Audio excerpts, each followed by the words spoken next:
అది ఇప్పుడు జగద్గురువులు చెప్పినట్టుగా ప్రతి విషయానికి శృతి స్మృతి సదాచారాలు ప్రమాణం. ఈనాడు చాలామంది యువతకి వీటిలన్నింటినీ చదవాలని చెప్పి ఉంటుంది, భగవద్గీత రామాయణం. అయితే మూలాన్ని చదవాలంటే సంస్కృతం తెలిసి ఉండాలి. అందరికీ మొదటి నుంచి ఇప్పుడు అది చదివంగానే సంస్కృతం అర్థమయ్యేంత సంస్కృతం అభ్యసించడానికి అందరికీ అవకాశం లేదు. అనువాదాలు చూడాలి లేదా ఎవరో చెప్పింది వినాలి. ఇట్లాంటప్పుడు స్వయంగా అధ్యయనం చేసుకోవడానికి ఎటువంటి గ్రంథాలు ఉపయోగకరంగా ఉంటాయి? ఆ అధ్యయన పద్ధతిని సంస్కృతం రాని వాళ్ళు, అంతగా అభినవేశం లేని వాళ్ళు ఎటువంటి గ్రంథాలని అధ్యయనం చేస్తే, ఏ గ్రంథాలని అధ్యయనం చేస్తే వాళ్ళకి ఎక్కువ ఉపయోగం కలుగుతుంది? అంటే ఇక్కడ సంస్కృతం రావడం రాకపోవడం అనేది విషయం కాదు. సంస్కృతం వచ్చినా రాకపోయినా ఈ భగవద్గీతాది గ్రంథాలనే చదవాలి. ఎందుకు అనంటే ఈ గ్రంథముల యొక్క గొప్పతనం, అంటే ఆ భగవంతుడు ఉపదేశించినటువంటి భగవద్గీత కావచ్చు, అథవా శంకరాచార్యులు వారు రచించినటువంటి ఎన్నో గ్రంథాలు, ప్రకరణ గ్రంథాలు, స్తోత్రాలు, ఇవన్నీ కూడా ఉన్నాయి. సంస్కృతం వచ్చా రాదా అనేది వేరే విషయం, కానీ చదవాలంటే ఈ గ్రంథాలని చదివితేనే అది చాలా ఉత్తమం. అయితే సంస్కృతం రాదు కదా, చదివితే ఏమిటి ఉపయోగం అని చాలామందికి అనిపించవచ్చు. ఎందుకంటే చదివినప్పుడు, ఒక గ్రంథం చదివినప్పుడు అది అర్థమైతే కదా ఉపయోగం. అది అర్థం కాకుండా దాన్ని చదివితే ఏమిటి ఉపయోగం అని అనిపిస్తుంది చాలామందికి.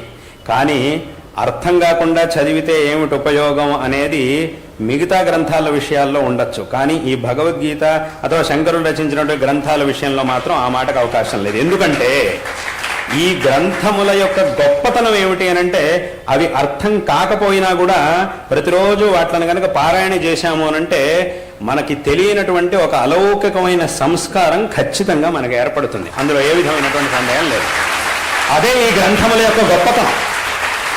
ఇప్పుడు ఉదాహరణకి భగవద్గీత గ్రంథం ఉంది, దాని యొక్క గొప్పతనం ఎంత? చాలా గొప్పది ఆ గ్రంథం. ఎందుకు అంటే దాని గొప్పతనం ఎంత అనే విషయం గురించి ఎక్కువ వివరించకుండా ఒక మాటలో చెప్పాలంటే, ఎన్నో గ్రంథాలు ఉన్నాయి మన శాస్త్రంలో, మన ధర్మంలో, మన పరంపరలో. కానీ ఎన్ని గ్రంథాలున్నా కూడా ఒక గ్రంథానికి జయంతిని ఆచరించడం అంటే అది భగవద్గీతకి మాత్రమే మనం ఆచరిస్తాం. గీతా జయంతి అని ప్రతి సంవత్సరం, ఇప్పుడే ఇంకా రాబోతుంది, కొన్ని నెల రోజుల్లో వస్తుంది, మార్గశిర శుక్ల ఏకాదశి రోజు గీతా జయంతి అని ఆచరిస్తాం. ఏదో వ్యక్తులకి జయంతిలోనే ఆచరించేది ఉంది, కానీ ఒక గ్రంథానికి ఎక్కడైనా గీతా జయంతి అని ఆచరిస్తామా అని అంటే అది భగవద్గీతకి మాత్రమే ఆచరిస్తాం. ఎందుకు అలాగా? ఏమిటా గ్రంథం యొక్క గొప్పతనం అంటే ఇదే గొప్పతనం. అది ఆ భాష అనేది రాకపోయినా కూడా ఆ వాక్యములు మన నోటి నుంచి వెలువడినాయి, ఆ వాక్యములు మన నోటి నుంచి మన చేత ఉచ్చరింపబడినాయి అనంటేనే చాలు ఆ గ్రంథం యొక్క ఆ శబ్దములకు ఉన్నటువంటి గొప్పతనమే అది. ఎందుకంటే యా స్వయం పద్మనాభస్య ముఖపద్మాద్వినిశ్రుత అని ఈ గీత యొక్క మహిమ గురించి చెప్పారు. స్వయంగా భగవంతుడి యొక్క ముఖారవిందం నుంచి వచ్చినటువంటిది ఈ భగవద్గీత. కాబట్టి ఇదే చాలు దీని యొక్క గొప్పతనాన్ని చెప్పడానికి. కాబట్టి ఏ శబ్దములనైతే భగవంతుడు నేరుగా ఉచ్చరించాడో అదే శబ్దాల్ని మనం భగవద్గీతను పఠించేటప్పుడు ఉచ్చరిస్తున్నాము అనంటే ఆ శబ్దముల వెనక భగవంతుడి యొక్క మహిమ, భగవంతుడి యొక్క అంశము తప్పకుండా ఉండనే ఉంటుంది. కాబట్టి ఆ శబ్దాల్ని గనక మనం పఠించినప్పుడు, ఆ శ్లోకాల్ని మనం పఠించినప్పుడు ఏమవుతుంది అనంటే ఆ భగవద్ అనుగ్రహం అనేది ఆ శబ్దాల వెంటే తప్పకుండా మన దగ్గరికి వస్తుంది, మనకి లభిస్తుంది అనేటటువంటి విషయంలో ఏమాత్రం సందేహం లేదు.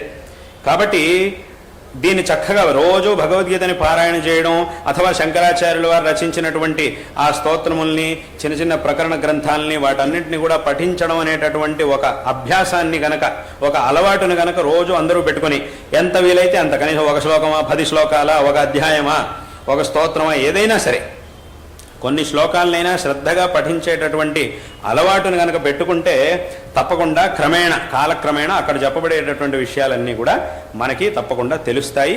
అందులో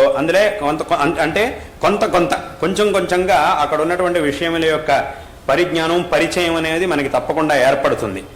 అలాగే ఇంత జరిగిందంటే చాలు, ఇందాక చెప్పినట్టుగా ఈ శ్లోకాలని పఠించేటప్పుడు తప్పకుండా ఆ భగవద్ అనుగ్రహం కూడా మన వెంట ఉండనే ఉంటుంది. కాబట్టి తర్వాత మన జిజ్ఞాసకి అనుగుణంగా కావలసినటువంటి గురువు తప్పకుండా మనకి లభిస్తాడు. ఆ ఒక అవకాశాన్ని, ఆ ఒక ఏర్పాటుని భగవంతుడే తప్పకుండా చేస్తాడు. ఖచ్చితంగా ఆ భగవంతుడే మనకి గురువుని చూపిస్తాడు. ఎందుకంటే ఇప్పటి కాలంలో ఏదో గురువు పేరుతో చాలా మంది ఉండొచ్చు. గురువు అసలు ఈ గురువు అనే శబ్దానికే విలువ పోయింది చాలా చోట్ల. ఏం గురువు, ఏమిటి సమాచారం, ఏంటి విషయం ఎలా నడుస్తోంది అని ఈ గురువు అనే శబ్దాన్ని ఇలాంటి అర్థాల్లో ఇంత నాశనం చేశారు ఈ పదానికి. ఒకడు ఇంకోటితో మాట్లాడేటప్పుడు ఏం గురువు బాగున్నావా అని మాట్లాడుతున్నారు ఈ మధ్యకాలంలో. ఇలా మాట్లాడుతున్నారు అంటే గురువు శబ్దానికి ఉన్నటువంటి మర్యాదను మొత్తం తీసేసి ఇలా మాట్లాడుతున్నారు ఇప్పటి కాలంలో. అంటే అయినా కూడా అక్కడికి ఏమైందంటే ఈ గురువు అనేటటువంటి శబ్దానికి ఉన్న విలువనంతా తీసేసి ఇలా మాట్లాడుతున్నా కూడా ఇటువంటి పరిస్థితిలో కూడా గురువు అని పేరు పెట్టుకున్న వాళ్ళు చాలా మంది ఉన్నా కూడా నిజమైన గురువులు కూడా ఖచ్చితంగా ఉండనే ఉన్నారు. నిజంగా అధ్యయనం చేసినటువంటి వాళ్ళు ఉన్నారు, చెప్పేటటువంటి వాళ్ళు కూడా అక్కడక్కడ ఖచ్చితంగా ఉన్నారు. అయితే మనం వెతుక్కుంటూ వెళ్ళాలి. వెతికి అలా ఆ సరైనటువంటి గురువు దగ్గరికి మనం పెద్దల మార్గదర్శనాన్ని పొంది సరైనటువంటి వాళ్ళ నుంచి తెలుసుకొని అటువంటి గురువుని మనం ఆశ్రయించాలి. ఆ మార్గాన్ని ఇప్పుడు చెప్పినట్టుగా వీటిని పఠించేటప్పుడు ఆ భగవంతుడు తప్పకుండా మనకు ఆ మార్గాన్ని చూపిస్తాడు అనేటటువంటి విషయంలో ఏమాత్రం సందేహం లేదు.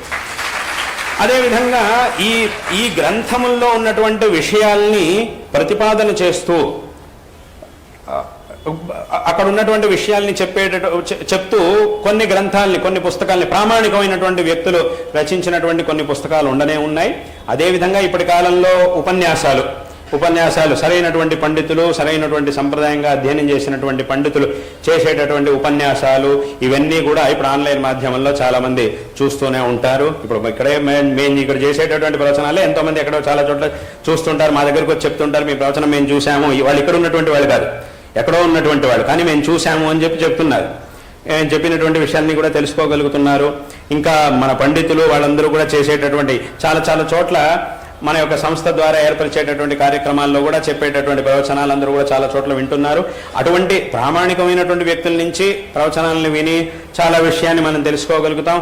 ఈ రకంగా ఉన్నటువంటి మార్గాలన్నింటినీ కూడా ఉపయోగించుకొని సరైనటువంటి మార్గాలను ఉపయోగించుకొని తప్పకుండా ఈ మార్గంలో ముందుకెళ్ళడానికి అవకాశం అనేది అందరికీ ఉండనే ఉన్నది. కాబట్టి ఈ గ్రంథాలని చదవడం అనేది చాలా ముఖ్యం. ఒకటి భగవద్గీత, 2 శంకరాచార్యుల వారు రచించినటువంటి ప్రకరణ గ్రంథాలు. వీటి నుంచి మొదలు పెడితే తర్వాత ఇంకా మనం ఉత్కృష్టమైనటువంటి స్థితికి వెళ్ళగలుగుతాం. కాబట్టి ఈ గ్రంథాలని పఠించాలి. అర్థం తెలిసినా తెలియకపోయినా, భాష వచ్చినా రాకపోయినా ఆ శబ్దాలని పఠిస్తే చాలు. తద్వారా మనకు ఒక విధమైనటువంటి మంచి సంస్కారం అనేది ఏర్పడుతుంది. ఆ సంస్కారమే ఈ మార్గంలో మనం ముందుకెళ్ళి మన లక్ష్యాన్ని చేరుకోవడానికి తప్పకుండా ఉపయోగపడుతుంది అనేటటువంటి విషయంలో ఏమాత్రం సందేహం లేదు.